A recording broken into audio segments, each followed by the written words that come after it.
So the second half of our class today is about a model that I've been developing, which we call a variable Markov oracle.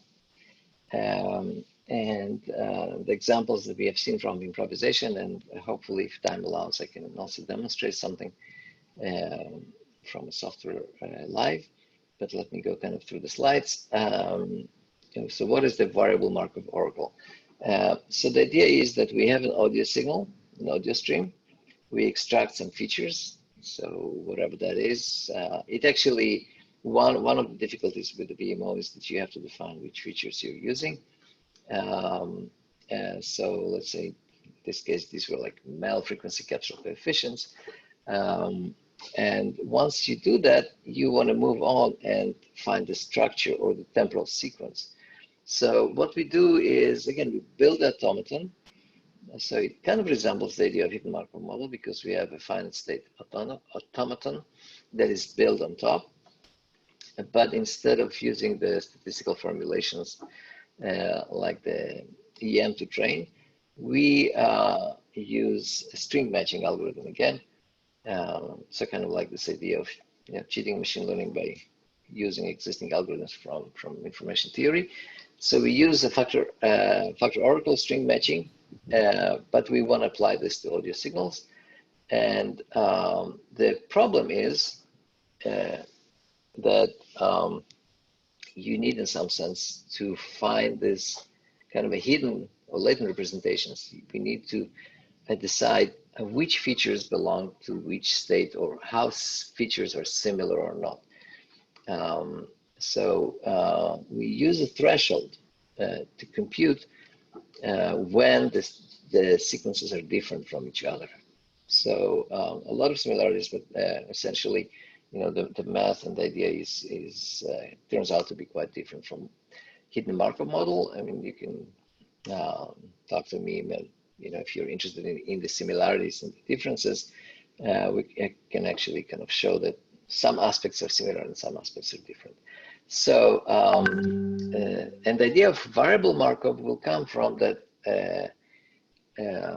So the motivation actually for using this is the variable aspect of the Markov model, where we use the string matching because it can actually find sequences of strings. In hidden Markov model, you usually use first order hidden Markov model. With variable Markov model, we want to find transitions that actually capture repetitions. So we do create a state sequence. So if you have these are kind of two bird chirps, you can see that there might be something that happens here, and then you might have some states that actually allow you to jump back and forth. So I'll explain in a second about these transitions, the continuous lines and the dashed lines mean. One is forward transition, one is backward transition. They slightly have different meanings, but kind of the overall concept is that given an audio waveform, we are able to segment this into states and find sort of that repetition structure from this audio. Yeah, I don't think, okay, sorry, I don't have this recording. So what is the underlying string matching algorithm? This is so-called factor oracle algorithm. It takes a while to kind of go in detail. I do have a slide here. So if anybody is interested, we can some other time kind of go and explain how the construction works. But it's one of the family of string matching algorithms. It was actually designed to be able to do like a grep or a string search function. So if, let's say, you want to find a sequence, let's say CDA, the construction of this algorithm comes up with this graph. The forward links are such that if you start from here and you follow the C and then you go the D and then you go the A, you end up here, and you know that here you had this string. So kind of what this algorithm does, it creates this automaton that if you go forward on this structure, you will end up finding factors. So what are factors? Basically subsequences. This is why it's variable length. for any subsequence, you will actually end up at the end of that subsequence if you use this graph. So it's a very efficient search algorithm, or the structure that it creates is very efficient for search, because it will give you immediately the first occurrence of any substring in a sequence.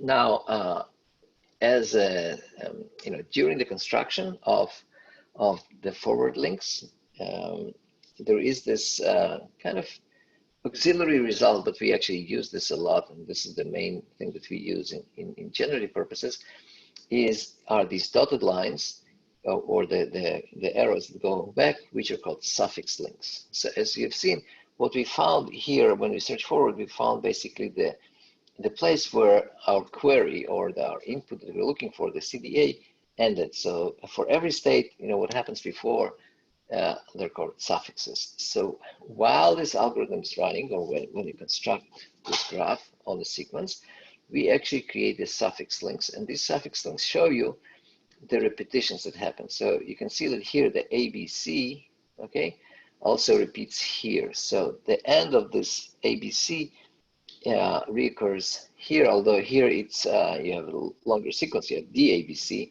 but what we know is that we have a suffix of length 3, and from this point we can jump here, and we know that we had the same subsequence here, and from here we do have another shorter suffix, BC only, right? BC appears here. So you have this sequence of suffix links, and each one has its own length. And while the algorithm is doing the construction, he actually jumps to the longest repeated sequence. So there are little details. So if there was like a BC in the between, it would skip it because it has an ABC before. So it has, it's not perfect by recovering everything, but then if you had a BC, you'll have a forward link linking this. So once we follow the structure, we know that if we are here, we also know where in that sequence you had other segments that had similar paths. And the path shortens as we go from right to left, but it kind of resembles the incremental parsing in the idea that, to represent this block, we don't need to know this. All we need is to know that this block is actually recopying of a previous block. So kind of a high level idea is that we have now states, we have repeated suffixes of a factor, and we have these pointers that point to these repeated factors, and we also know the lengths of the repeated suffix. I really don't, I don't think it's going to be helpful right now to go through the factor oracle detail, and I kind of forgot to point out, it shows here that we actually have this implemented in a Python repository. If you want to run this with Python, we have implementations which are real-time in different systems. So one of the utilities there is the underlying factor oracle algorithm, which kind of incrementally. So what I wanted just to point out here is that you can build incrementally. So this is why it's efficient. It's an online algorithm. Just a second. Oh, sorry. So it's an online algorithm, so the construction can happen while we play, and this was really important for us to be able to build the model on the fly and construct this growing graph. And the big contribution was actually the generative part. It's a little bit like in the LampLZ, that the parsing algorithm was there, and we kind of created the continuation. So the IP is given, but the motive continuation is kind of the original idea. Here also the factor oracle is given, and the generative part is actually a way of going back and forth on this graph where we exploit the property that if we are in a certain state, if we jump back on that state, we have a common history. And why this is important, how we can use this in improvisation. Well, the idea is you can think about this as skipping a needle. Actually, I kind of jumped a little bit ahead. Let me go one step forward and explain actually how the encoding is done. just to explain the idea that once you have this factor oracle, we can also use this as a compression algorithm. And this will be meaningful for us in order to generate from audio. Okay, so I'll go back to the whole idea of generating from the oracle. I think I did mention this a little bit when we spoke about the chirps, which is we can go back and forth on the graph and remix segments from the original recording. So let me kind of I don't want to let me stick to the slide order. So given that factor oracle structure, this is how the encoding is done. Okay, kind of reminiscent of incremental parsing, but slightly different. Because we have these repeated suffixes, what we have is this ability to encode now in this pairwise way. If we have, when the new symbol that arrives that we haven't seen before, we have to transmit it or encode it as is. The second one is encoded by this tuple or this two-dimensional vector. One is the length of the recopying, and second is the recopying position. So 1-1 means that you can actually go back to position 1 and recopy just one step, and this is A. So this A is basically recopying of this A. This B is new. This B is recopying of one element from position 3. So you recopy length 1 at 3.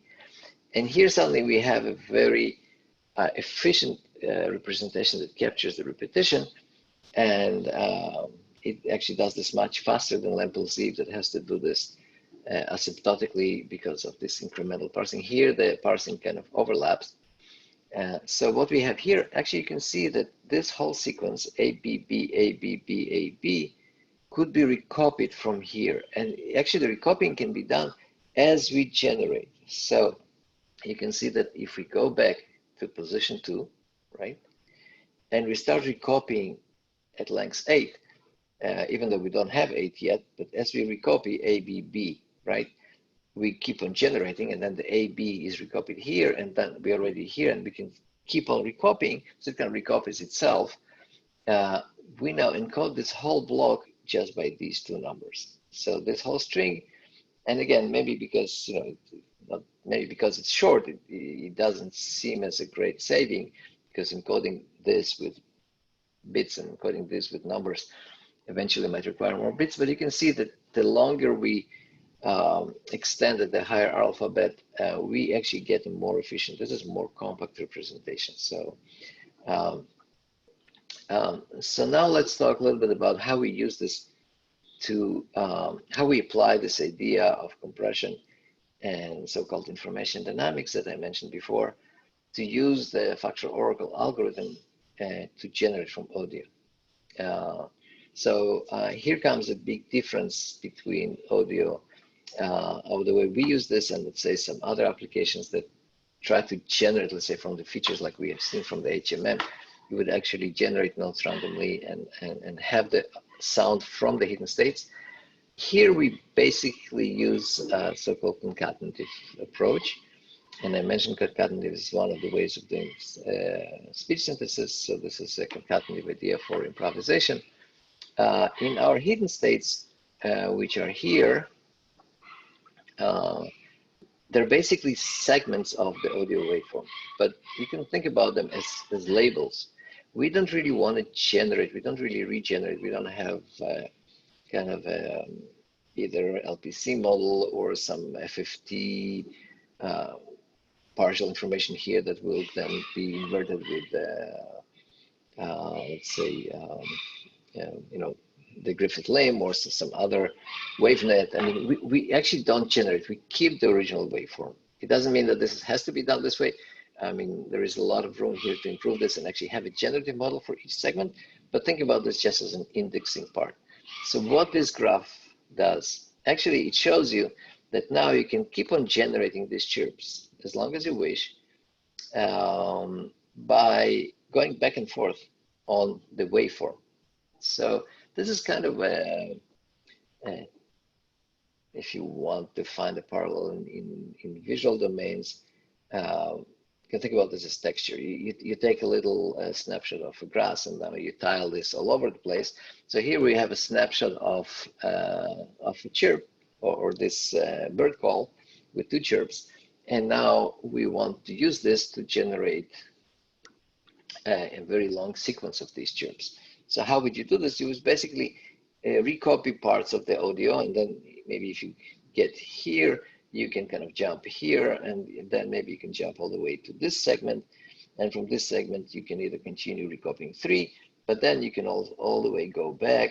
And from this, if I follow correctly the dashed line, you'll go back to this segment and you'll keep copying, and you can go jumping back and forth. You kind of remix these waveforms as long as you wish to get more variations. So, you know, this is basically kind of a way to automatically remix an audio. You think about this as you know, if this is your recording, this is your vinyl record, right? What we do, we skip the needle. Okay, we skip the needle between positions on the vinyl. But what the graph tells you is whenever you skip a needle, you will land in a place in the recording where it had some kind of a common history. Okay, and because it had a common history, it would still sound natural as a transition.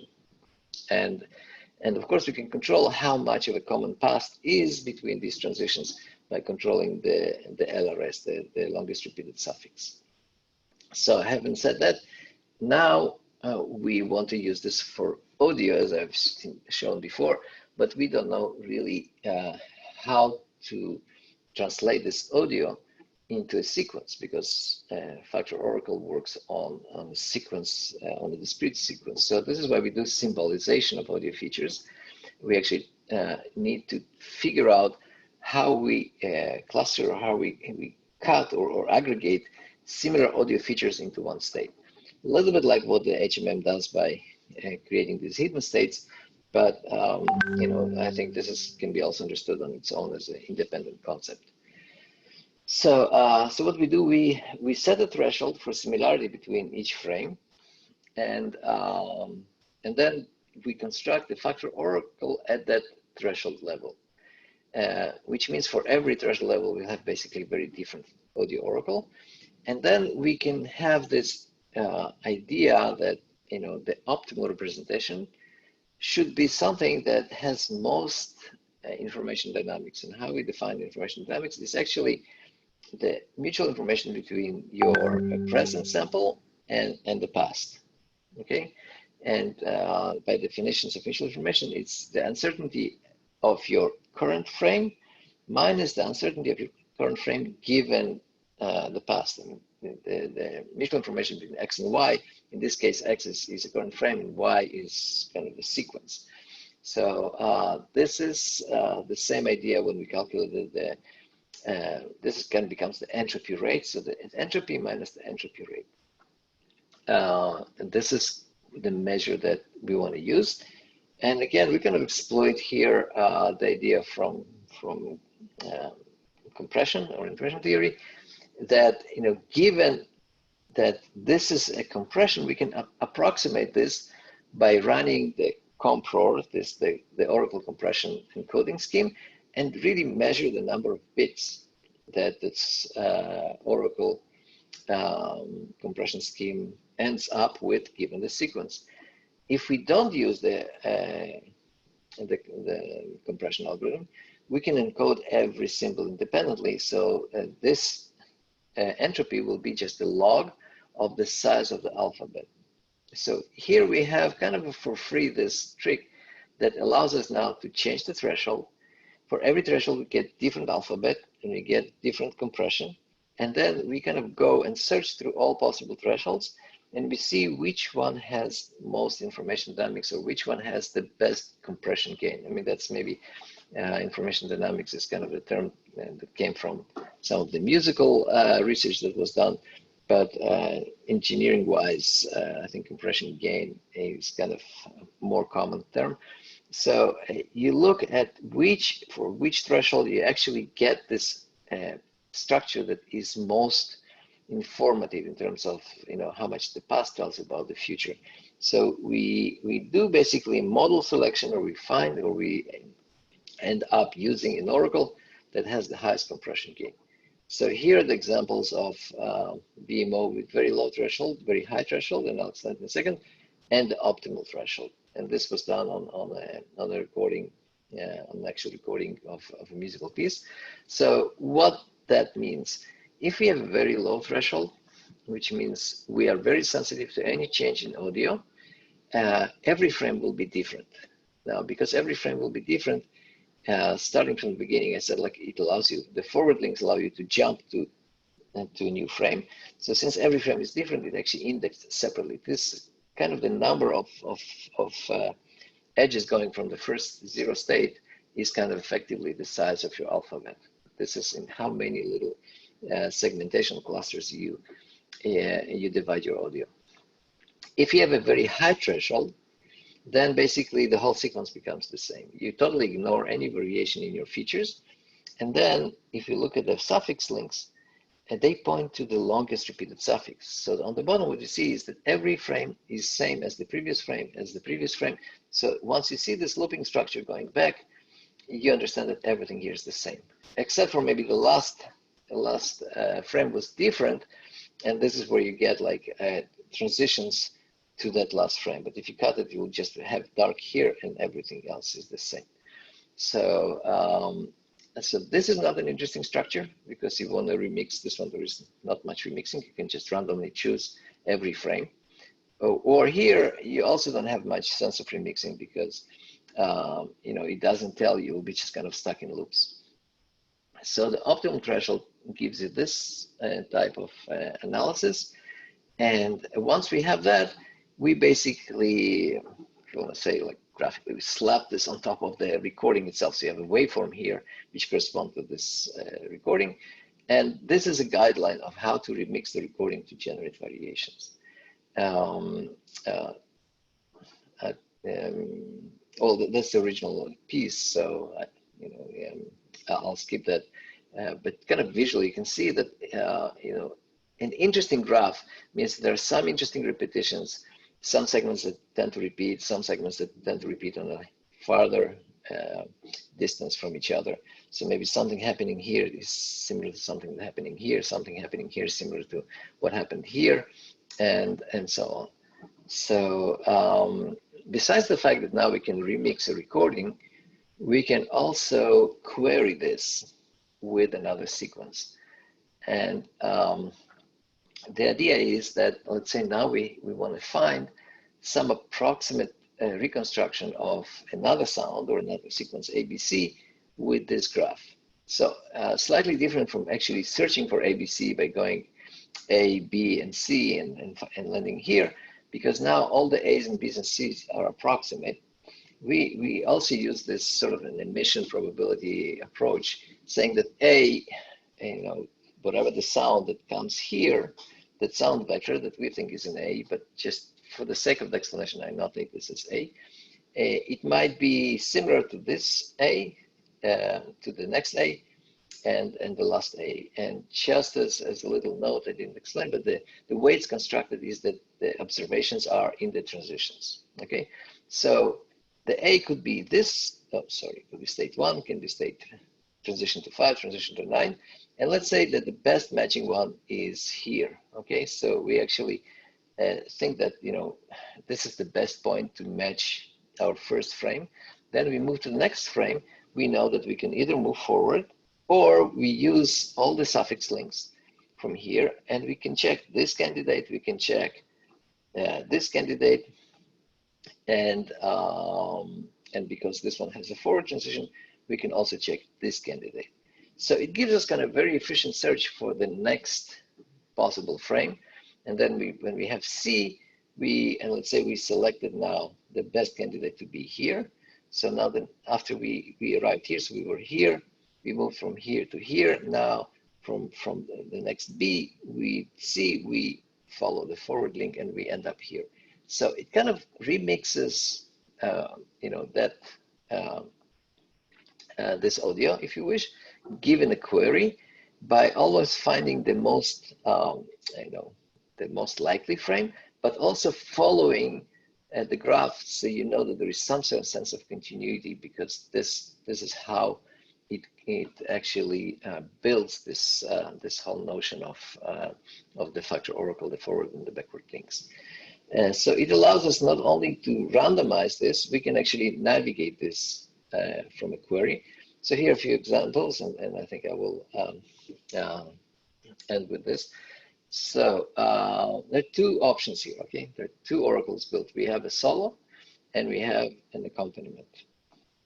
And what we call query guided is we construct an oracle on one of the instruments, or one of the performer. And so this is basically an accompaniment. So it's the whole band, and this is the soloist. So we either construct the oracle on the solo and query this with an accompaniment, and this way we would want the solo to be recombined, but the accompaniment is put as a reference, or we can go the other way around. We can have the solo, the original solo, and then create the accompaniment. So here we have two examples. One is a query guided accompaniment, with original saxophone lead. So basically what we'll hear is the original saxophone playing unchanged, but the accompaniment will be reshuffling of a totally different piece. So the whole idea is we don't have them together. We have some recording of a saxophone and some recording of another musical piece, but now we can kind of like reshuffle them using the oracle to have one of them match the other one. So here we'll have the accompaniment will be guided, and the saxophone is the original. There's the original saxophone.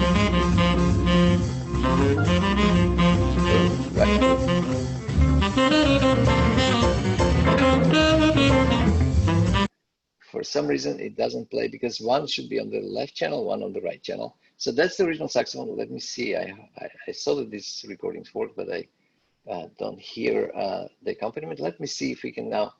Hopefully this one will work, because now you'll recombine this saxophone with trying to improvise based on this recording with another audio file, which is the accompaniment. So basically the saxophone is supposed to be playing the song where the song itself is played by a jazz band. Yeah. So this is, now the accompaniment is fixed, and I don't have the saxophone. All right, pardon me, I don't know. This is a stereo setting because one is supposed to play left and right.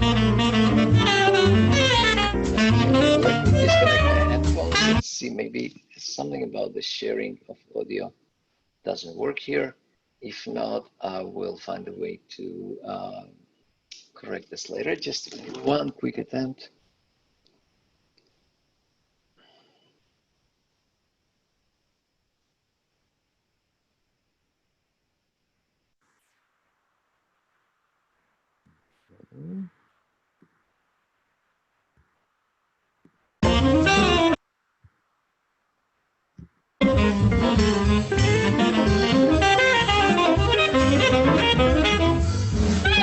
So I hear the saxophone on the right, and I don't have the accompaniment, and here I'll have the